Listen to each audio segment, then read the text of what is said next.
J'ai mis 2 heures à réussir à aller chez mon hôte de couchsurfing parce que j'arrivais pas, je galérais avec le bus, il n'y avait pas de taxi, il n'y avait rien du tout. Galérais pendant 2 heures à aller jusqu'à chez lui. J'ai réussi dans le froid. J'ai pris un thé, super bon. On a discuté un petit peu, puis après j'ai pris mes affaires, je suis reparti. Et là j'ai pris un bus. Cette fois-ci je savais l'itinéraire. J'ai téléchargé Yandex en fait, qui est l'application et ce qui est très utilisé, c'est comme le Google Maps, mais vraiment pour la Russie et ça marche super bien. Donc ça c'est vraiment top. Si les gens veulent partir en Russie, bah prenez Yandex. Et comme Get, d'ailleurs Get G-E-T, c'est le Uber local. Bon, je suis arrivé dans l'auberge, donc j'ai mes petites claquettes là obligatoires à mettre ici. C'est un peu particulier cette auberge parce que ça fait vraiment un peu famille. J'ai demandé, genre les personnes qui sont là depuis un mois, qui viennent de l'Ouzbékistan je crois. Et ils sont hyper sympas, qui ont essayé de me parler un petit peu. En fait personne ici parle anglais, 0-0. Donc c'est un peu particulier mais c'est assez marrant, donc chacun son petit espace quand même. Demain matin tôt, visa mongolien. Je me suis mis justement dans une auberge jeunesse pas trop loin, qui est à 9 minutes à pied du consulat. Donc demain c'est ça la mission. Et normalement si tout va bien, le soir je prends un train de nuit pour aller à Ulan-Ude, donc toujours en Russie, mais de l'autre côté du lac Baïkal que j'ai visité aujourd'hui, pour ensuite rejoindre Ulan-Bator. Enfin, c'est un peu un mini-milo de plein de petites choses, mais je pense que c'est ce qu'il y a de mieux à faire pour l'instant. Déjà, on verra le visa demain. Et ça ira mieux. Allez, là, fatigué, on va dormir. Et je sais pas si vous avez remarqué, mais j'ai déjà des petits cheveux là, ça recommence à pousser. Là. C'est bizarre, ça pousse vite, hein. Ça fait que 2 semaines, et pourtant, tout ça.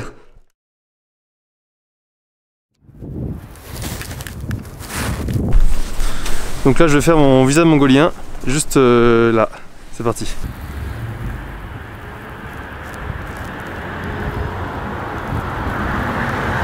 Bon là j'ai fait mon visa mongolien juste là, et c'est fini, c'est bon. C'était rapide, en fait je savais que ça serait rapide, mais là vraiment à ce point il n'y avait personne. Je suis arrivé 10 minutes après l'ouverture, à 9h41, alors que ça ouvre à 9h30. La personne qui s'occupait des visas est arrivée après moi. Voilà, hyper sympa, très souriante. J'ai fait le visa avec elle, elle m'a fait remplir le même papier que j'avais fait, je devais pas avoir le bon modèle, donc j'ai dû re-remplir. Elle l'a pris, elle m'a dit 70 $, j'ai payé par carte, et elle m'a dit vous revenez à 4 heures et il y aura votre visa. Voilà, très bien. Donc là, ça c'est fait. Je vais revenir à l'auberge, prendre mon sac. Je sais pas si je vais me poser à l'auberge, j'ai pas un feeling avec cette auberge là. Donc je vais être allé autre part, dans un café, un truc dans le genre. Et après, là j'ai cherché mon visa. Il faut que je m'occupe du billet de train ce soir, cette nuit, pour aller à Ulan-Ude. C'est parti.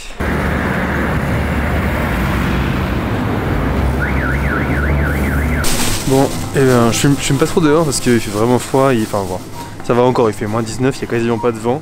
Enfin, c'est ressenti moins 19 donc ça va. Donc là je fais des petites courses, je me suis acheté des bananes et des clémentines parce que je mange pas assez de fruits, légumes, de sucre et ce genre de choses, donc j'ai pas envie de tomber en carence. Et donc là je vais m'acheter des petites choses, je pense que je vais me prendre d'autres dumplings parce que c'était vraiment pas mal et c'est vraiment pas trop cher pour ce midi.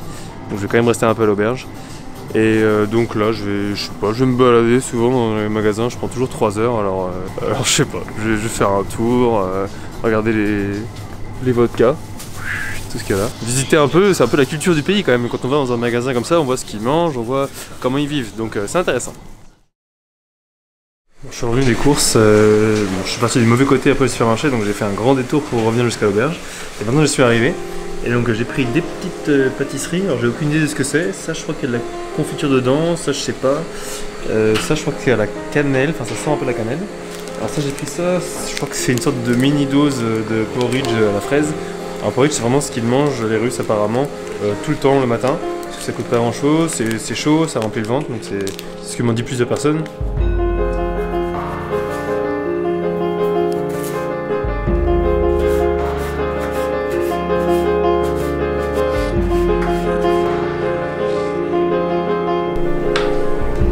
Потом что снимать?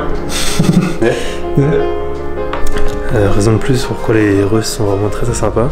Là tout à l'heure j'ai filmé en fait quand il faisait à manger à la cuisine. Et donc là il vient de me dire viens goûter, viens essayer. Il m'a fait une assiette complète. Une assiette de ce qu'il vient de faire, qui a l'air vraiment super bon, donc waouh, toujours impressionné, c'est pas si bas. Да.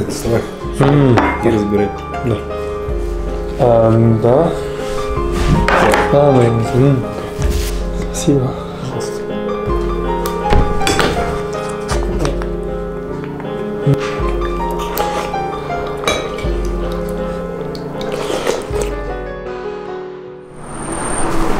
Bon, je reviens de l'ambassade. Alors je suis arrivé, la dame m'a accueilli encore avec un grand sourire, ça c'est vraiment appréciable, pour me dire qu'elle veut la confirmation, enfin une preuve que j'ai bien pris le logement. le logement que je n'ai pas pris. J'avais juste mis un nom quand un ami m'avait conseillé. Donc j'ai fait ok, pas de soucis, je vais chercher dans mes emails.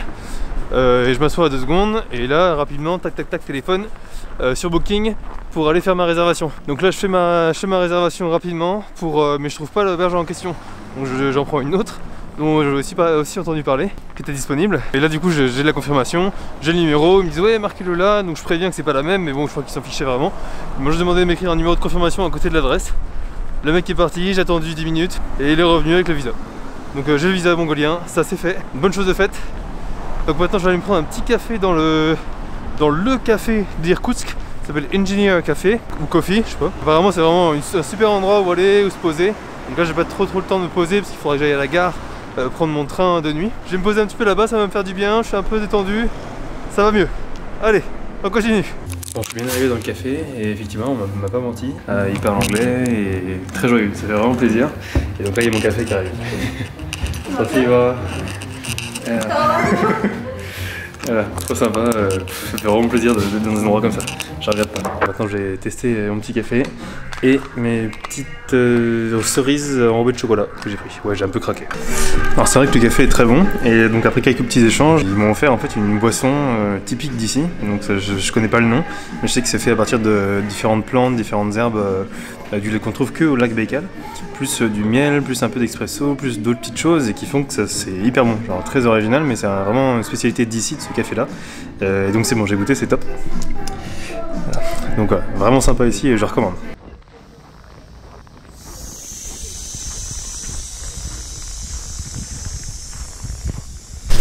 Ok, on est bien arrivé dans le train, du coup départ à 20h38 et arrivé à 5h20 par là le matin à Ulan-Ude. Je savais qu'il y avait première classe, deuxième classe et troisième classe, mais là en fait on est encore en dessous, donc c'est les places assises. Donc en fait on passe la nuit assis ici, donc c'est encore moins cher, mais bon c'est moins confortable. А моя? Ah bah... А внучка? Моя, Анюшка. Ah Анюшка. Да. Внучка. Вот такая она. Ah, ok. Ah. Факт. Donc je me suis fait un copain à côté de moi. Voilà. On parle russe ensemble.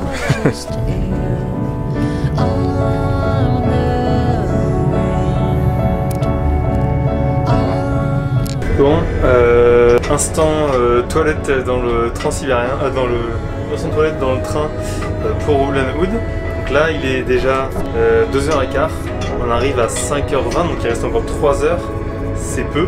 C'est peu, mais bon voilà, le fait d'avoir pris le café, plus l'autre boisson, il y avait aussi du café, ça aide pas. Cool, en plus j'ai parlé à quelqu'un, une fille dans le train, hyper sympa aussi, avec Google Traduction.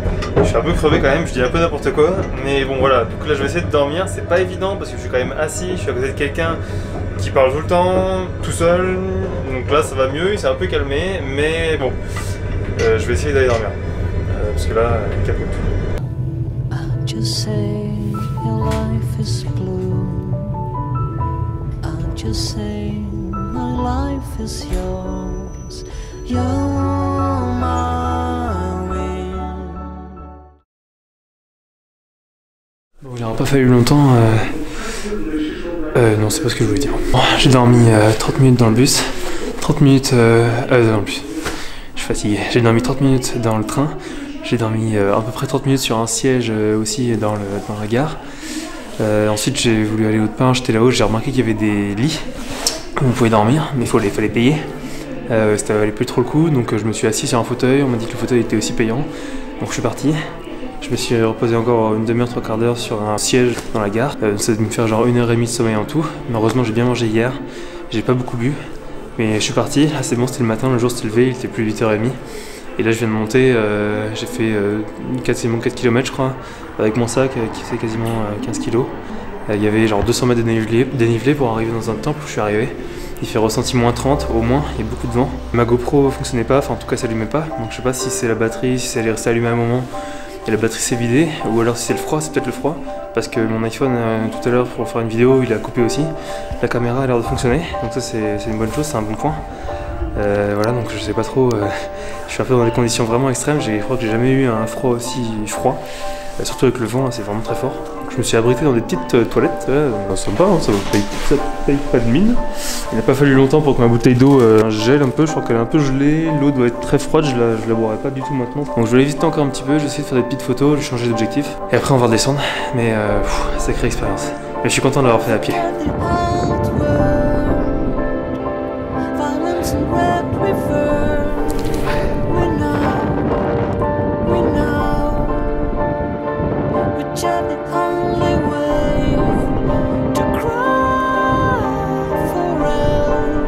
Bon, j'étais encore en train de me parler tout seul, en train de galérer avec mon câble là, le chargeur, et en train de dire que mes gants c'était vraiment pas pratique, dextéro, stylé, machin, enfin moi j'étais en train de galérer, je me suis tourné, et là j'ai vu.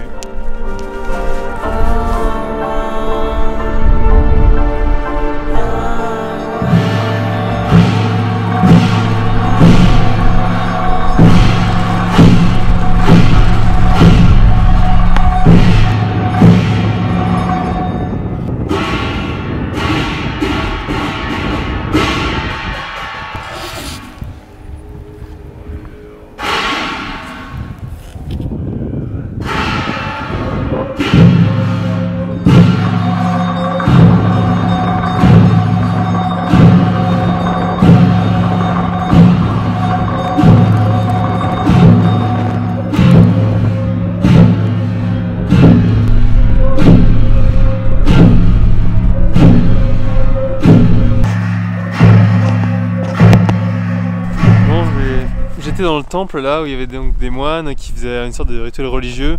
You can walk if you want. Une sorte de rituel religieux avec des voix, donc des sons qu'on n'entend pas du tout habituellement. On sent vraiment qu'il y a de l'entraînement hein, et c'est quelque chose qu'on ne peut pas faire, tout le monde ne peut pas faire. J'étais assis à côté d'un homme à qui tu parlais donc juste en sortant. Donc Vassili qui est là, qui me dit qu'il y a un tour à faire. Donc il y a un tour qui est plus large, j'ai fait un petit tour tout à l'heure autour du monastère. Et là en fait il y a un tour qui est plus large, on peut vraiment voir la forêt. Et donc je vais le suivre un petit peu, faire ce petit tour là avant d'aller dans le centre. C'est parti.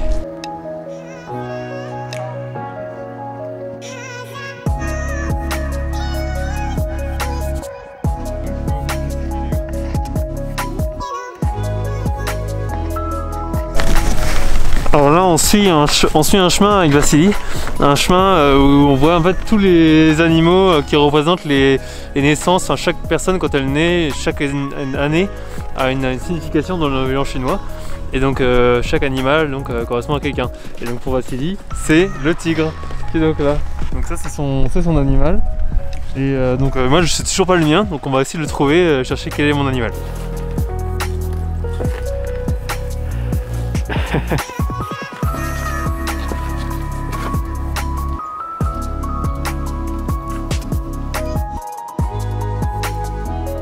« 1993, voilà mon année.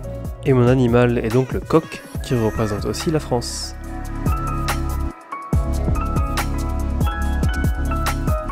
Oui, c'est un coq.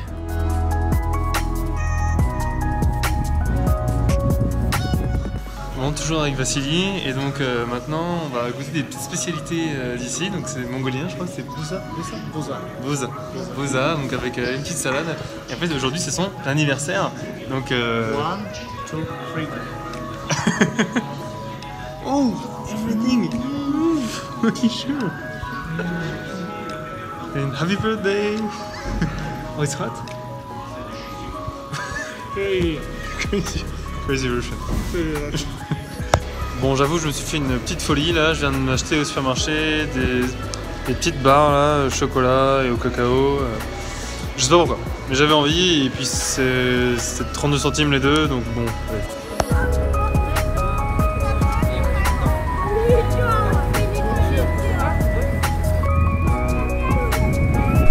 Bon, je viens de prendre le bus pour revenir, quand même c'est plus rapide. Au lieu de marcher à 1 heure, ça a pris 6-7 minutes pour revenir du temple, du monastère. Et donc maintenant je trouve sur la place principale, je crois, enfin une des places principales. Donc encore avec plein de sculptures en glace, ça ils aiment vraiment bien ça ici en Russie, dans la Sibérie. Et là on a la plus grande sculpture de la tête de Lénine, juste ici. Voilà, donc elle est là. C'est vrai qu'elle est impressionnante. Si Si on va se mettre en dessous, on va voir à quel point vraiment elle est grosse.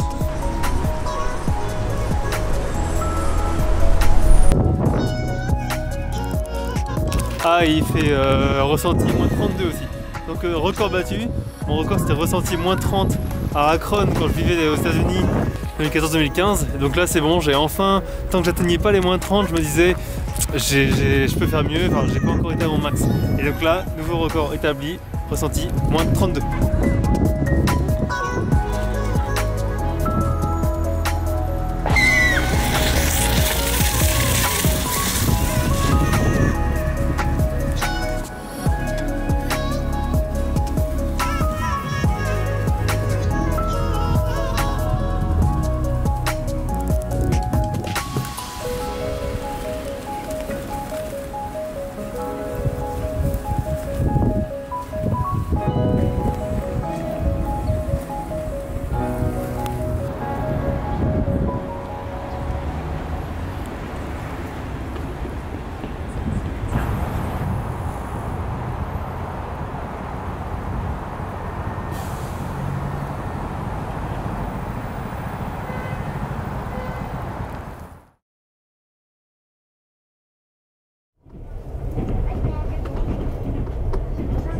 Bon, je m'en sors bien. Ça n'a pas été facile et je suis vraiment pas un bon exemple. Bon, je suis dans le train qui va de Ulan-Ude à Ulaanbaatar et pas dans un bus. Alors qu'est-ce qui s'est passé? Après être allé voir dans le temple, après visiter le centre-ville, et je me suis dit, vers 14 h, je vais aller vérifier le billet de bus, le bus qui doit partir à 19 h. Je vais me prendre un peu à l'avance, donc j'y suis pour 14 h 30, prendre mon bus de 19 h.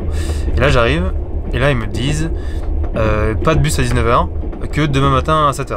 Ça veut dire que si pas de bus aujourd'hui, ça veut dire qu'il faut que je prenne celui du lendemain matin, qui mettra 13 h, donc qui arrivera le lendemain soir, ce qui veut dire que j'arriverai le mercredi soir. Bon, ce qu'il faut retenir, c'est que sans ce bus, j'allais rater l'arrivée de ma sœur à Pékin de plusieurs jours. Donc je me suis dit, bon, il faut absolument que j'y aille, je vais regarder les trains. J'ai regardé les trains, j'en ai vu qu'il y en avait un à 15 h 47. Et donc là je me dis, ça se tente, j'ai 1 heure, il était 14 h 35. Je me suis dit, j'y vais, à combien de temps est la station de train? Et donc j'y vais, et là je vois que c'est 38 minutes à pied. Donc je me dis, ouais, ça fait beaucoup, mais bon, je vais courir. Donc là je cours, je tombe, je me relève, je recours. J'essaye un peu de faire du stop, mais bon, c'est en pleine ville, les gens, pas forcément, enfin bref, ça arrête pas. Je continue, je vois un bus, je lui montre en russe la gare, et il me dit, oui, monte, donc super, là je me monte, et là il va à la direction, et je regarde le GPS, et je vois qu'il va dans une direction opposée. Donc je lui demande bien le nom de la gare, et il me dit, non, dans l'autre sens, et donc je descends, je cours dans l'autre sens, j'essaie de voir d'autres bus s'ils vont bien dans cet endroit-là, ils me disent non, à chaque fois ils disent non, comme s'ils connaissaient pas l'endroit. Donc j'y vais, je rejoins le point en courant encore à fond, j'avais encore 3-4 km à faire, donc j'ai fait ça en courant avec mon gros sac à dos, 14 kg sur le dos. J'arrive à l'endroit, alors un endroit vide où il n'y a rien, je me suis dit, oh là, c'est pas possible, j'ai raté un truc, c'est pas le bon endroit sur le GPS. Donc je trouve 2 mecs qui sont là, et je leur essaie de leur faire comprendre le problème, ils me disent, ah oui d'accord, c'est là-bas. Ils ont bien vu qu'il me restait, alors là à ce moment-là, je crois qu'il me restait encore 10 minutes, 10-15 minutes max, peut-être 10 minutes. Et ils m'ont dit, oui, vas-y, cours dans cette direction-là, c'est 2 km et t'y es. Et donc moi, du coup, je me suis dit, 2 km, ça fait beaucoup quand même pour y aller à pied. Et ils m'ont dit, vas-y, bistro, vas-y, fonce. Donc moi, Spasiba, j'y vais. Et je réalise que c'est pas du tout possible, c'est à plus de 30 minutes pour y aller. Donc là, je me suis dit, bon, ça y est, c'est raté, une deuxième fois. Parce que quand j'arrivais à l'endroit vide, je me suis dit, déjà, c'est raté. Et là, je me dis, encore, c'est raté. Et là, je me dis, allez, je tente le stop. Je vois une vieille camionnette toute déglinguée qui arrive avec un mec à l'intérieur. J'essaye. Et là, le mec s'arrête. Et je vais essayer de lui faire comprendre. Il me dit, ok, monte. Donc là, il me fait monter. Il enlève tout son bazar sur le siège. Je sais pas s'il transportait peut-être du bois. Enfin, il a galéré à remettre la voiture, la boîte. Enfin, bref, c'était hyper marrant. Ok, je sais pas si je vais y arriver. Je suis dans un vieux camion. On va essayer qui a pris un stop. Et on va essayer d'arriver à la gare, mais c'est pas du tout sûr que j'y arrive.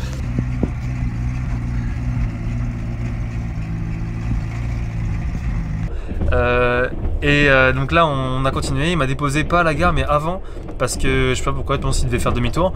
Donc là il m'a dit vas-y, donc là j'ai continué, j'avais encore 300 mètres à faire. Donc là j'ai couru, j'arrive, des travaux, et là je vois qu'il est 46, je crois, 45, il me restait 2 minutes. Donc là je me dis, j'aurais pas le temps d'acheter le billet à l'accueil, je fonce dedans, j'achète le billet en ligne. Donc j'avance, je vais dedans, je fonce dans la gare, je suis épuisé, j'ai toute la moustache gelée, je ne peux plus, je suis en train de respirer à fond. Je demande pour Ulaanbaatar, ils me disent oui là, le voie numéro 2, j'y vais, quelqu'un me dit va là-bas, tu traverses les voies, tu te renverses, tu vas de l'autre côté. Je fais ça, je vais de l'autre côté, et là le train, porte fermée, fini. Alors je me dis ah ça y est, c'est raté. Donc là je vois des personnes qui me disent oui c'est bien ça, frappe, je dis je frappe. Quelqu'un vient m'ouvrir, il me fait monter, il me dit billet. Moi j'ai pas mon billet, j'essaie de lui faire comprendre que je vais le prendre en ligne maintenant. Et billet en s'énervant, et on comprend pas trop, et comme je comprends pas trop ce que la personne me dit, elle referme les portes, et je suis à l'intérieur, le train part. Donc là il est l'heure, les portes se ferment, et on est parti pour Ulaanbaatar. Donc j'essaie de lui faire comprendre, là, billet en ligne, il commence à s'énerver, il y a le contrôleur russe qui arrive et qui demande aussi, donc j'essaie de le faire comprendre avec mon traducteur que faut que j'achète le billet en ligne. Donc là il commence vraiment à s'énerver, il me dit vraiment on veut le billet, et moi j'ai rien. Donc là en plus il commence à me faire des signes en mode physique. Donc j'essaie d'appeler le consulat, ça m'aide pas du tout. Enfin en même temps j'étais en tort parce que je suis monté dans un train, ce qu'il faut surtout pas faire, monter dans un train sans billet. Alors oui, alors là j'ai vraiment couru partout, j'ai fait 6-4 km en courant avec un sac sur le dos, c'est pas une excuse, je suis quand même rentré dans un train sans billet. Donc moi je pensais le prendre en ligne, j'ai regardé en ligne et évidemment ce train ne pouvait pas être acheté en ligne. Donc là encore problème, donc je me dis peut-être en cash, évidemment j'ai quasiment pas de cash sur moi, mais j'avais des dollars que j'avais retirés au cas où, qui font à peu près la moitié du billet.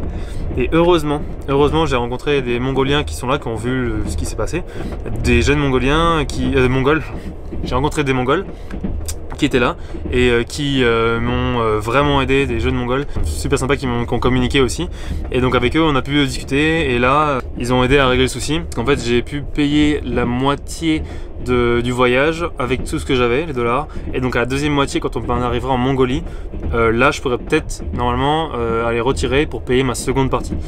Donc je suis dans le train, je suis en direction de Ulaanbaatar.